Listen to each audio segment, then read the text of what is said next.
24 of CPC, general power of transfer and withdrawal, on the application of any parties, and after notice to the parties, and after hearing such of them as desired to be heard, or of its motion without such notice, the High Court or District Court may at any stage A. Transfer any suit, appeal, or other proceeding pending before it, or for trial disposal of any court subordinate to it and competent to try the disposal of the case. B. Withdraw any suit, appeal, or proceeding pending in any court subordinate to it and 1. Try to dispose of the same or transfer the same to the trial or disposal of any subordinate to it competent to try to the disposal of the same, and 3. Transfer the same for the trial for trial or disposal of the court from which it is withdrawn. Subsection 2 है इसका, where any suit or proceeding has been transferred or withdrawn under subsection 1, the court which is there after to try or dispose of such suit or proceedings may subject to any special directions is in the case in order to transfer either retry or to proceed from the point at which it was transferred or withdrawn. For the proposed section, a court additional assistant judge shall be deemed to be subordinate to the district court proceeding inclusive proceeding for the execution of decree order. Subsection 4 है, the court trying to any suit transfer withdrawal under this section from a court of small causes shall the purpose of such suit be deemed to be a court and small causes. A suit or proceeding may be transferred under section from the court which has no jurisdiction to try it. Section 24 क्या कहता है? Section 24 एक general power बता रहा है कि हम transfer कर सकते हैं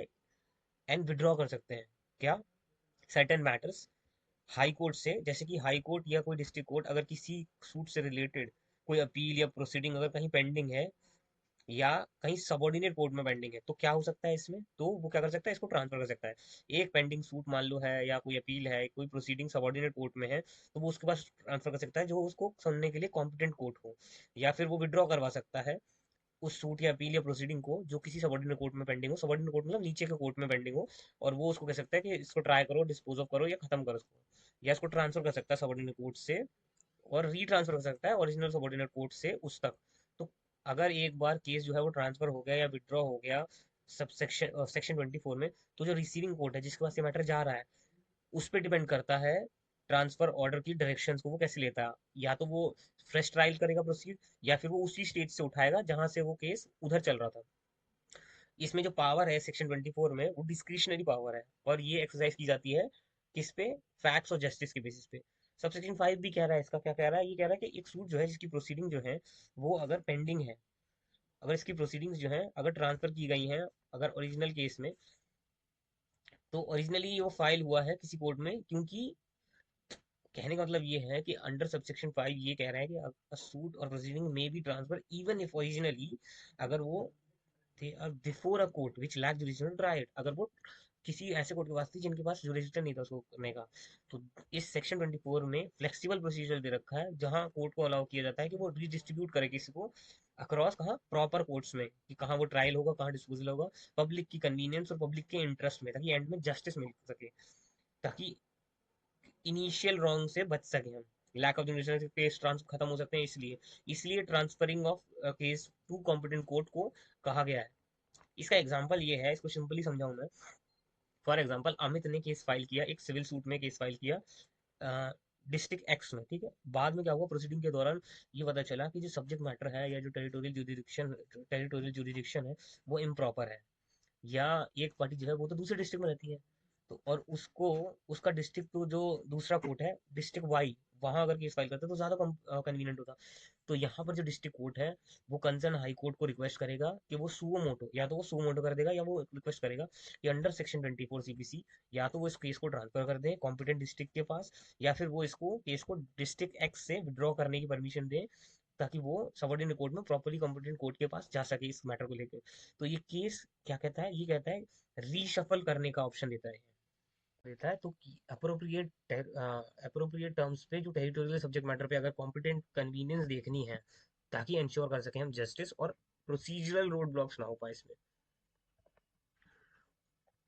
इसमें जो रिसेंटली एक काफी ठीक एक A J Organica private limited state of Maharashtra 25 Bombay high court की जजमेंट है, जिसमें क्या हेल्ड किया गया था कि the court held that section 24 can not be invoked where the plaint was filed in a court which lack jurisdiction in such a case, the proper recourse is to order 7 rule order 7 rule 1 CPC return of plaintiff. The court struck down an order transferring such plaintiff under subsection 24. तो और Rajasthan high court पे भी इसकी judgement है जिसमें कहा गया था कि हाई कोर्ट ने ऑब्जर्व किया इसमें कि जो डिस्ट्रिक्ट कोर्ट में ट्रांसफर पिटीशन लगी है सेक्शन 24 में वो अलाउ हुई है, और जो अपोजिट पार्टी है वो बाद में इन्वोक नहीं कर सकती सेक्शन 24 चैलेंजिंग की सक्सेसफुल ट्रांसफर हुआ है अनदर पिटीशन में हाई कोर्ट में. This is you can not undo a valid transfer via fresh section 24 petition, क्योंकि फाइनल ट्रांसफर अगर एक बार हो गया तो हो गया. तो कहने का मतलब ये है, भाषा में समझाऊं तो सिंपल भाषा में सेक्शन 24 ये कहता है कि हाई कोर्ट और डिस्ट्रिक्ट कोर्ट, जो छोटे कोर्ट्स के ऊपर वाले डिस्ट्रिक्ट कोर्ट्स हैं वो, और डिस्ट्रिक्ट कोर्ट के ऊपर हाई कोर्ट है, इनके पास सेक्शन 24 सीपीसी में पावर दी गई है जिसमें क्या कर सकते हैं, ये ट्रांसफर कर सकते हैं केस, एक केस को दूसरे कोर्ट केस एक केस को दूसरे कोर्ट से दूसरे कोर्ट में पहुंचा सकते हैं, विड्रॉ करवा सकते हैं या तो खुद से या ट्रांसफर करवा सकते हैं किसी और कोर्ट में. वो क्या कर सकते हैं, वो एक ऑन एप्लीकेशन एक पार्टी को सो मोटो कोर्ट खुद भी डिसाइड करते हैं. First court had no jurisdiction the case can still be transferred. मान लो आपने पटियाला हाउस में कोई केस फाइल किया जिसका जुरिडिक्शन यहाँ नहीं है पटियाला में, तो जरूरी नहीं है वो केस खत्म कर दिया जाएगा, उस केस को ट्रांसफर कर दिया जाएगा कॉम्पिटेंट कोर्ट के पास, क्योंकि सेक्शन 24 में कोर्ट के पास पावर है. फॉर एग्जाम्पल रवि ने दिल्ली में कोर्ट में केस फाइल किया, डिफेंडेंट रहते हैं, डिफेंडेंट है सोहन जो कि जयपुर में रहता है और विटनेस भी जयपुर में रहते हैं. तो अब सोहन का जो केस है ये सेक्शन 24 में हम कहा जाएगा कि ट्रैवल डिफिकल्टी है, विटनेस जयपुर में है, तो जस्टिस बेटर सर्व हो जाएगी जयपुर में अगर केस वहाँ ट्रांसफर कर दिया जाए तो डिस्ट्रिक्ट कोर्ट जो है यहाँ का वो अलाउ कर देगा एप्लीकेशन सेक्शन 24 में जो फाइल करेगा, और ट्रांसफर कर दिया जाएगा केस ए से बी, दिल्ली से जयपुर. या मान लो मिस्टेकली कोर्ट केस फाइल कर दिया जाए, नो जुरिडिक्शन हो, रॉन्ग प्लेस हो, तो डिसमिस ना करने की वजह सेक्शन 24 में ट्रांसफर किया जा सकता है इस कोर्ट केस को करेक्ट कोर्ट के पास. या मान लो लोअर कोर्ट डिले कर दे केस एलिगेशन बायस वजह की, तो हाई कोर्ट इसमें आ सकता है सेक्शन 24 में, हाई कोर्ट भी दे सकते हैं जिसमें ये विड्रॉ करवा देगा केस और इसको क्या करेगा, ये खुद ट्राई करेगा और खुद दूसरे कोर्ट के पास पहुंचा देगा. और एजे ऑर्गेनिका की जो जजमेंट है वो क्या कहती है, वो ये कहती है कि अगर केस फाइल किया है कोर्ट में जिसका नो जुरिडिक्शन है तो सेक्शन 24 को मिसयूज नहीं किया जाएगा. आपके पास करेक्ट रेमेडी यहाँ आएगी ऑर्डर 7 रूल 10 की, रिटर्न ऑफ प्लेंट आप करवाओ. आप हर बार ये नहीं कह सकते कि इस कोर्ट का जुरिडिक्शन नहीं है तो आप ट्रांसफर कर दो. तो ये कुछ जजमेंट्स हैं and will meet in the next one.